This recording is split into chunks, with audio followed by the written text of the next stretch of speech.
Welcome to Choice Classic Radio. Like us on Facebook, subscribe to us on YouTube, and help keep this show alive by donating at choiceclassicradio.com.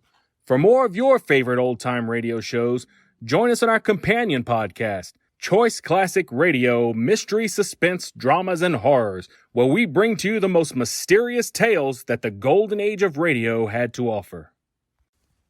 And now, with 728 episodes made, broadcasting on CBS Radio Network from 1949 to 1962, we bring to you yours truly, Johnny Dollar. From Hollywood, it's time now for Edmund O'Brien as... Johnny Dollar. Mr. Dollar, this is Miss Beale at the travel office calling back. I got your plane space all right. Oh, good. Wait till I get a pencil. Okay. You leave Idlewild tomorrow morning at 9 on National Flight 405, and you reach New Orleans tomorrow evening at 5:01. 5:01. Got it. You'll have to stay in New Orleans overnight, and the earliest flight I could get out of there is Pan American number 701 the next morning at 8. 8 o'clock. That'll put you in Managua at 5:50 that evening. There's a train from there to San Juan del Sur. Oh, that part of it should be fun. The fare one way, including tax, is $216.55. Why don't you buy a round trip? Well, just habit, I guess, superstition. I don't like to presume I'm going to get back from any of these trips I make. That would really be asking for trouble.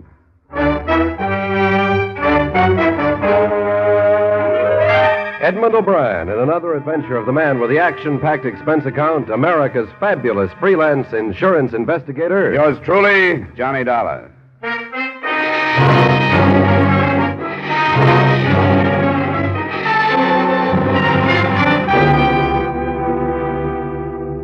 Expense account submitted by Special Investigator Johnny Dollar to Britannia Life Insurance Company, Hartford, Connecticut. The following is an accounting of expenditures during my investigation of the David Rockey matter. Expense account item 1, $4.50, transportation from Hartford to New York City. Item 2, $1.20 cab fare to the hiring hall of the National Maritime Union.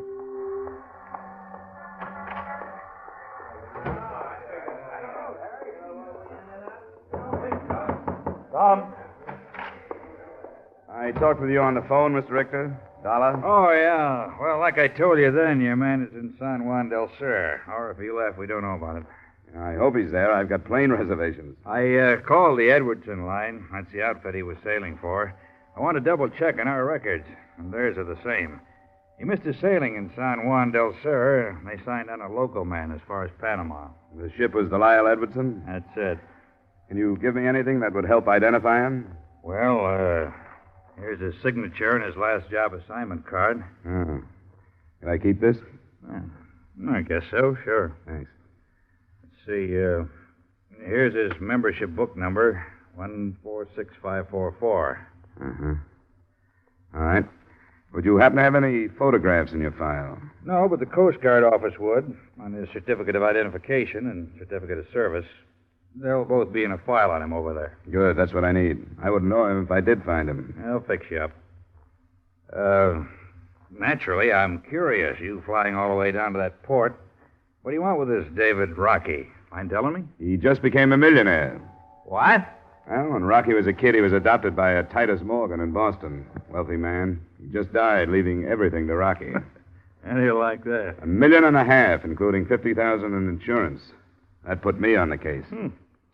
How would you like to get some news like that? I don't think I could take it. Well, thanks a lot, Mr. Richter. That was nothing. Yeah, when you find this guy, ask him if he can spare a few bucks for the seaman's home, will you?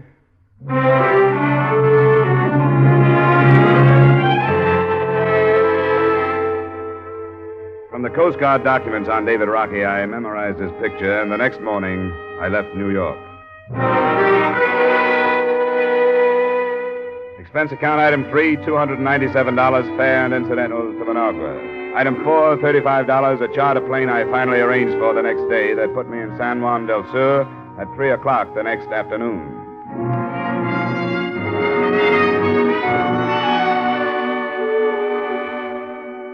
I found hotel accommodations and then looked up the local office of David Rockey's last employers, the Edwardson Steamship Lines.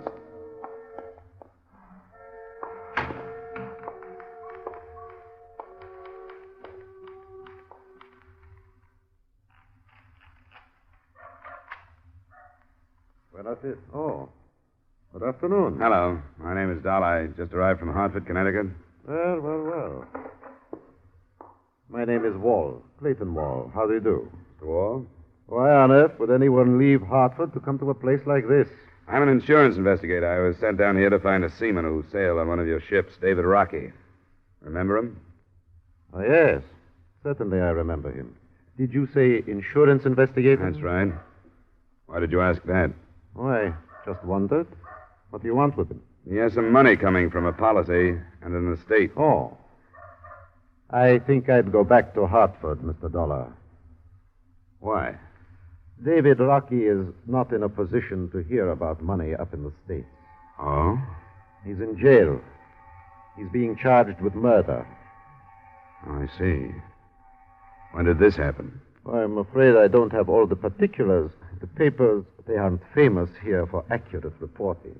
But he missed his ship, you know. That was not quite 2 weeks ago. Yes, I've been told that. I believe the reason was a drinking bout.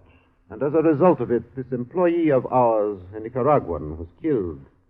Stabbed to death, I believe. Why didn't anybody know about this in New York, his union or your company? Things move very slowly down here. Well, you must be in contact with your New York office. My communications are of a purely business nature, Mr. Dollar. I suppose that sounds rather inhumane. Yes, matter of fact, it does. This office handles many thousands of dollars each year for the company, and I have to protect its position. You mean that's why you didn't report this trouble of Rocky's? And if I had, it would have meant interference with the officials. And that wouldn't have been good for you. It would not. One who wants to continue in business here doesn't interfere with the Guardia Nacional. It is both military and police. And like in all countries, they have legal procedures. I take it you haven't seen Rocky since he was arrested. No, I haven't. Well, I hope you don't mind if I do. I'll be blunt with you. As long as the interference doesn't stem from this office, I think it's highly in order. I wish you luck, Mr. Dollar. And I'd like to have you tell me how you come out.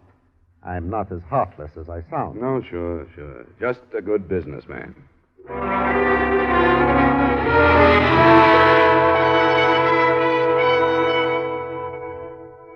Before I tackled them, I learned what I could about the police setup in Nicaragua.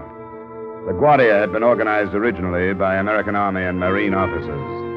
A lot of what I dug up would have been good news to criminals, a couple of thousand men enforcing laws in the country about the size of New York State. But at least it looked like I'd find somebody who could speak English. I did, but that was all there was in my favor. You cannot talk to him. He's a prisoner, and I will not have people talk to him. Why not, Sergeant? Why don't you want me to see him? It's for me to say. That is my order. You're an important man, I understand that, but there are some who are more important. What do you say? You're evidently used to dealing with people who are afraid of you. I don't have any reason to be afraid of you. Importance? I do not understand. And fear? I'm here under the proper papers. They give me certain rights. David Rockey was under papers, too. He has rights. Does he have a lawyer? He does not want one. That's difficult to believe. You think I lie? I think you'd better let me go see him. No. He's a prisoner. Prisoner or not, he has a right to see me. I'll go to the American consul in Managua if I have to. You must know where he'll go, to your superior officers. You can't do this because of personal feelings, Sergeant. You stay 10 minutes, no more. Thanks. Maybe that'll be enough.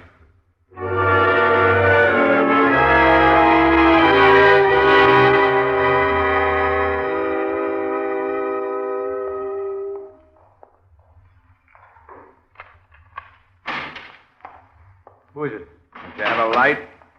No. Who is it? My name is Dollar, Rocky. I came down from the States to find you.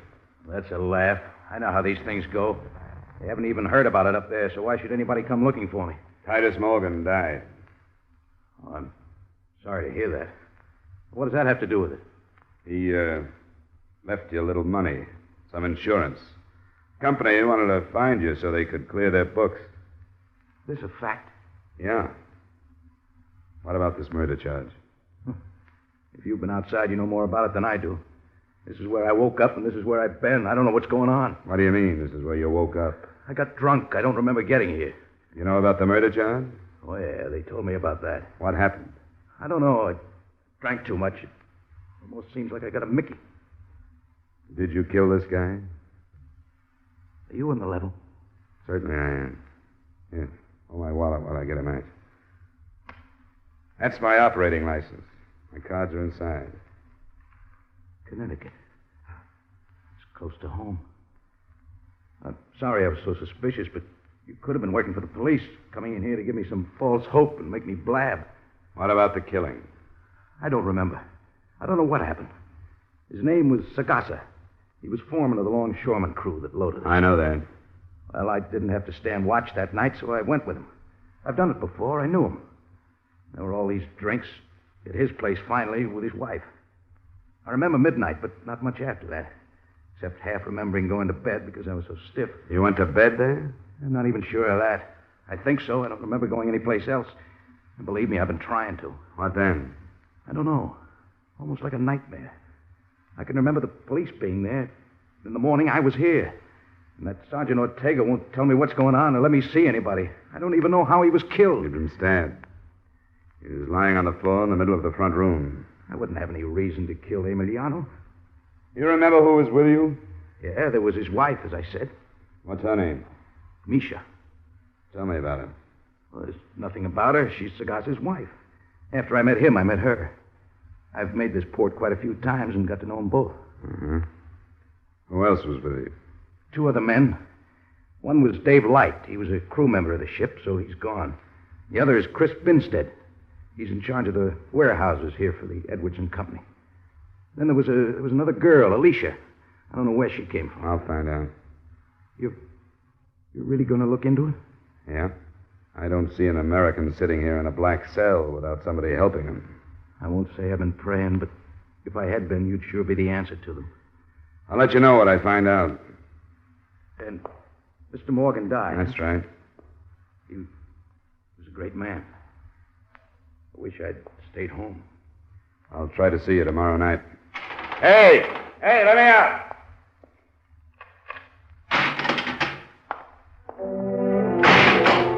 I couldn't see him. The cell was that dark. But when the door clanged shut behind me, I realized the irony of the situation.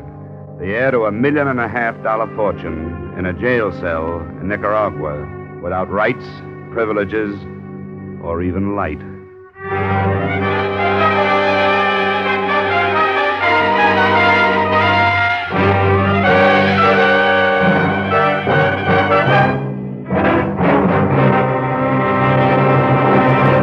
We will return you to the second act of yours truly, Johnny Dollar, in just a moment. Every Saturday night, Americans from coast to coast play Sing It Again. Do you? Well, if you don't know the fun and excitement you're missing. Prizes galore, plus a special jackpot prize if you can name the Phantom Voice. So stay at home, play at home on Saturday nights, when over many of these same CBS stations, Dan Seymour says it's Sing It Again. Now, with our star, Edmund O'Brien, we return you to the second act of yours truly, Johnny Dollar.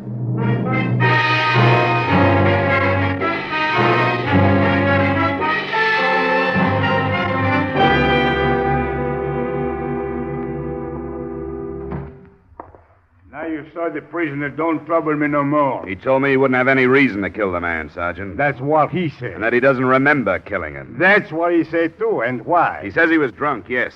But he remembers other things, like the police being there. Seems to me he'd remember killing somebody. Why you think he tell the truth if he do remember? It just seems to me that he was telling the truth.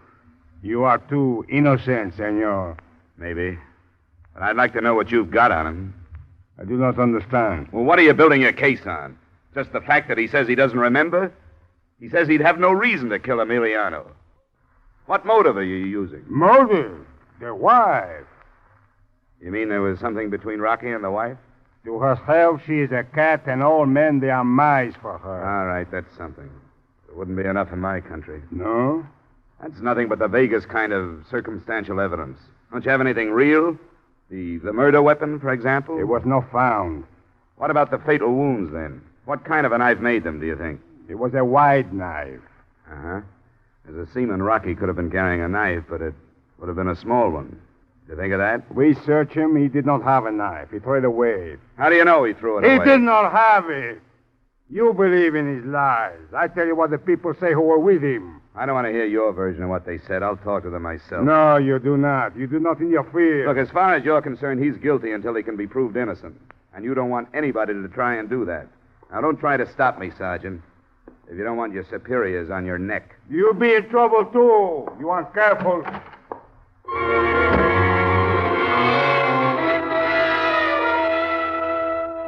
My first move was to get a cable off to Hartford advising the company of the situation and suggesting that the Titus Morgan estate send a lawyer to San Juan del Sur as quickly as possible. By then, it was 5 p.m. Through Clayton Wall in the Edwardson office, I found the address of the Sagasa widow, one in a section of houses that the company had improved for their employees. Mrs. Sagasa was an attractive, unusually fair-skinned woman of maybe 23 or 4, who was outside enjoying the moist wind of evening when I arrived. She, too, spoke English. The company taught me. I work there. Oh, it seems to be a good company. Does a lot for its San Juan people. Sometimes I think it is good. But then sometimes I think it would be better never to know any Americans. But they bring me many presents from America. David Rockey and who else? The other sailor from the ship, the one named David. Light? Yes, that one too. And one called Robert. What did your husband say about all these presents? Didn't he mind? Only sometimes he was angry. He would say, "You are my wife. You don't take these things." And I say, "Yes, Emiliano. I'm your wife. And these things don't change that." And he would smile and he was not angry anymore. Was he angry about David Rockey? Sometimes. You know he's in jail, don't you? Yes, I know. Did you see him kill your husband? No. I understand you were here. Yes, I was here with Alicia. We came out here. It was hot inside. Oh. And the men were still inside, huh? Dave Light and Rockey and your husband? Yes. And there was one other, wasn't there? What was his name, Binstead? Yes, Chris Binstead. Did you hear anything from out here? Well, no, only talking. All of them talking? I think so. David Rockey thinks he remembers lying down while he was here. I think he stood up. He was up when you came out of your house? Yes, I think so. It was... Well, there was a lot of rum. Yes, I know. Had there been any trouble? Any arguments? No, I don't think so. Don't you remember? There was only trouble when Chris ran out. Then Emiliano stayed. What did Chris say? He said, "Dave, he cut Emiliano." Dave who? Only Dave. Could he have meant Dave Light? Well, I don't know. Was Dave Light still in the house? No, he was gone to bring the Guardia. Look, it's very important that I learn all the truth about what happened. The Guardia have made up their minds that David Rockey killed your husband. If he did, he'll be punished. But if he didn't, that's got to be proved. I came here to tell him that, well, that he had a new life to live. New life? What does this mean, this new life? David Rockey is a rich man in America now. Rich man? Do you know how much $1 million is? No. Well, it's more than you or your children or your grandchildren could ever spend here in San Juan. David Rockey has more than that now. He doesn't know.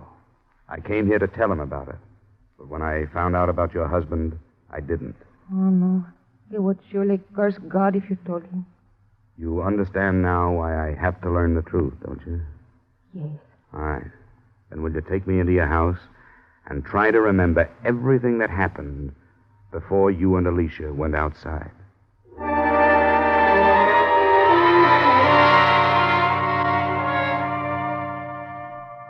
Another Edwardson ship had docked that evening, and I found Chris Binstead on the wharf supervising the placement of the cargo that was streaming into the warehouse. He didn't want to, but he turned his job over to a helper and led me up some stairs to his office in the loft of the building. I don't quite get you being down here. You say Dave Rockey came into some money, huh? Yeah, a little. From an insurance policy. Somebody in his family? He didn't have any family. That's what I thought. He never talked about having a home or anything. Did you get in to see him? Yeah, I saw him. It's a whale of a spot he's in. Yeah. I feel sorry for him, but what else can you expect? Did you see him kill Sagasa, Chris? Yeah.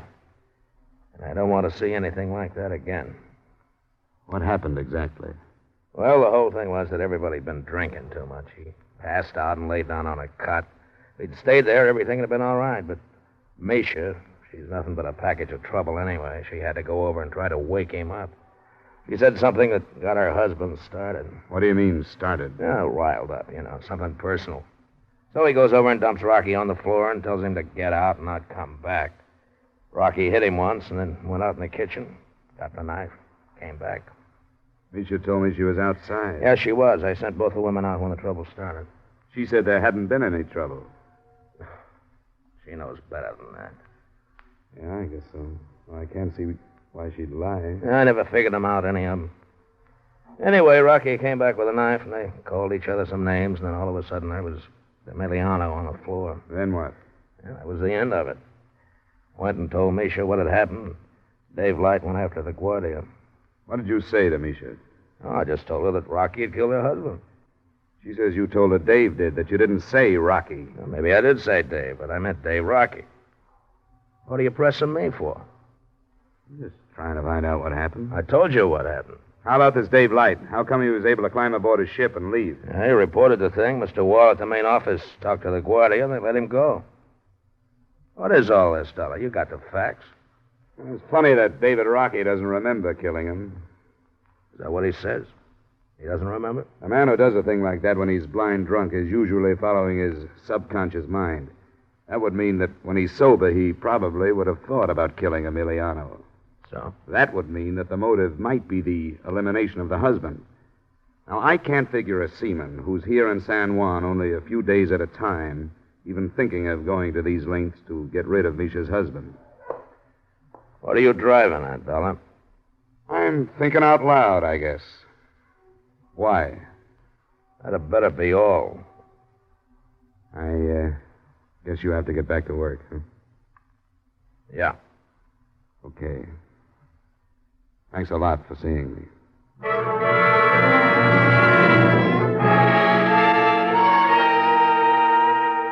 It was coal black when I left and made my way on foot back to my hotel. A message was waiting for me at the desk. Please phone Mr. Clayton Wall. Oh, Mr. Dollar, I've been waiting for you to call. Yes, Mr. Wall, what is it? The widow, Micha, came to my house. She wanted to get in touch with you. That's funny. I gave her my hotel. You were out and she couldn't find you. Oh, yeah, maybe that's it. What does she want? She didn't tell me, but she'll be at her house and would like to have you come there. All right, I'll go right over.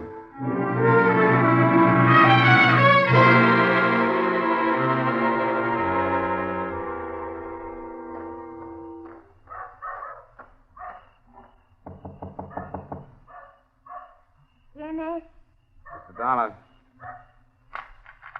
Oh, you don't come before this.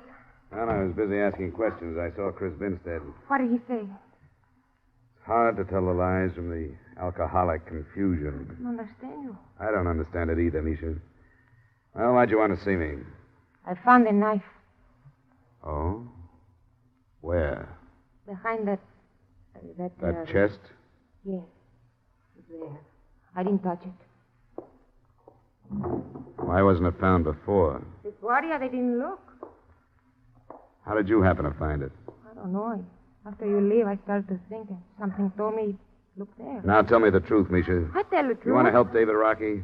If I can help. All right. Then don't say anything about finding the knife. Not to anybody. I don't tell. You didn't tell Mr. Wall? He asked me, but I don't tell. All right, leave it that way. Don't say anything to anybody.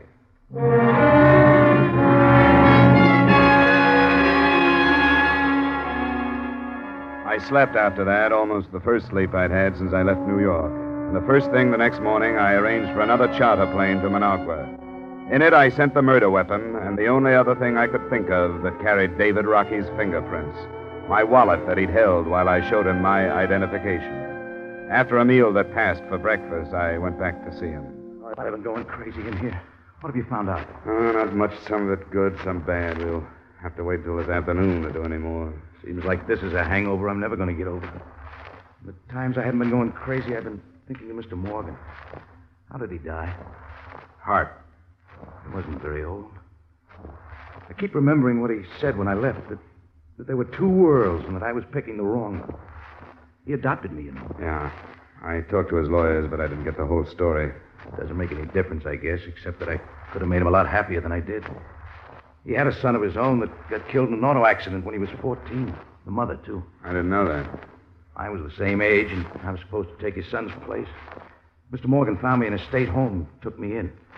Gave me everything, put me through school, high school. Why did you leave him? Guess I'd lived too long in the other world or something. I always felt like an outsider. Then the war came along, and I went into the Merchant Marine. How old are you now, Rocky? 27. I went back after the war, but I wasn't cut out for it, I guess. Tuxedos and formal dinners and dames I didn't understand. The rest of the people who never seemed to say what they were thinking. Yeah, there are plenty of those. I tried because I knew Mr. Morgan wanted me to. There was just something rough in me that I couldn't hold down. And there were a couple of things with these stuffed shirts, fights. Finally, a few years back, I got up and left without saying anything to Mr. Morgan. I got no sermon to preach. I know it wasn't the way to do it. And he left me some insurance anyway. How do you like that guy? Have you been thinking about the Sagasa thing, Rocky? I've been trying. You can't remember any more? No. Does it look bad? I can't tell about these other people. I wouldn't have killed him. Misha's trouble, I know that, but I wouldn't have killed him. I didn't have any reason to. It's been my approach, but I haven't proved anything with it. You sit tight until I come back. Oh, here. Brought you some cigarettes.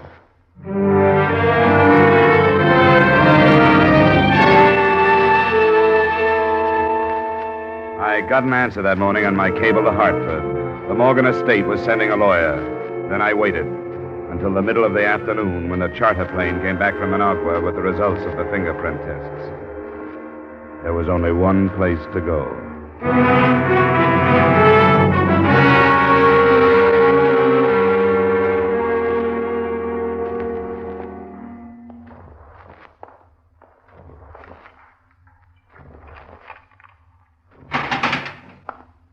That's you, Mr. Dollar? Why didn't you give me a straight story at the beginning, Rocky? Oh, what do you mean? Why didn't you tell me you killed him? Did I kill him? You know you did. No, I swear I don't. I don't remember. You mean that, don't you? I don't remember, Mr. Dollar. I don't remember. Did I kill him? Didn't you ever think of getting Sagasa out of the way? Yeah. He was in the way. Did I kill him? I've been looking for evidence that would say you didn't. What I found says you did. What? Your fingerprints on the knife, and no other fingerprints at all. They couldn't have been faked. There was only one way to get them there. Oh, I'm sorry. So am I. I didn't mean to. I had no reason to. Why did I? Well, things happen, I guess. It could have happened to anybody who doesn't have any more sense than I do. I got nobody to blame. Nobody.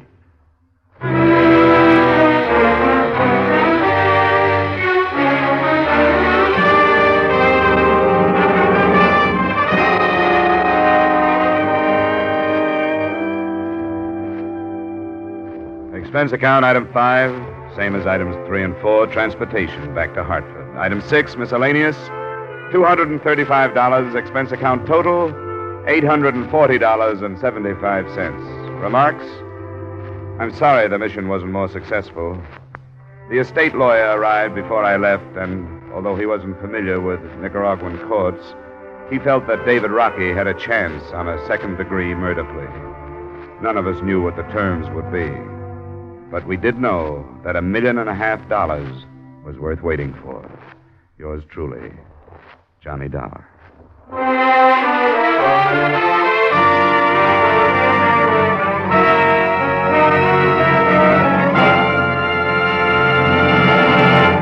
Yours truly, Johnny Dollar, stars Edmund O'Brien in the title role and is written by Gil Dowd with music by Wilbur Hatch. Edmund O'Brien's latest picture is a Paramount Pictures production, The Redhead and the Cowboy. Featured in tonight's cast were Lillian Baeff, Bill Conrad, Tyler McVeigh, Edgar Barrier, Jay Novello, and Jack Moyles. Yours truly, Johnny Dollar, is produced and directed by Jaime Del Valle. This is Dick Cutting, inviting you to join us next week at this time when Edmund O'Brien returns as... Yours truly, Johnny Dollar.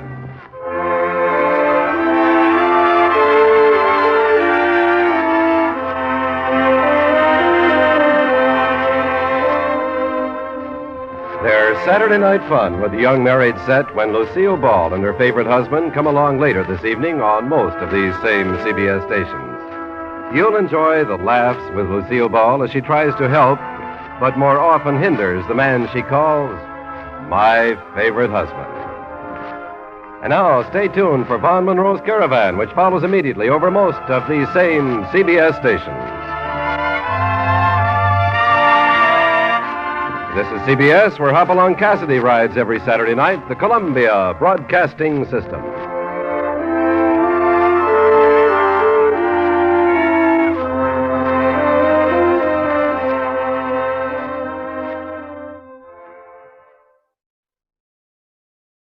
That concludes today's episode. We'd like to thank you and remind you to donate at choiceclassicradio.com. Remember, your donations make episodes like this possible.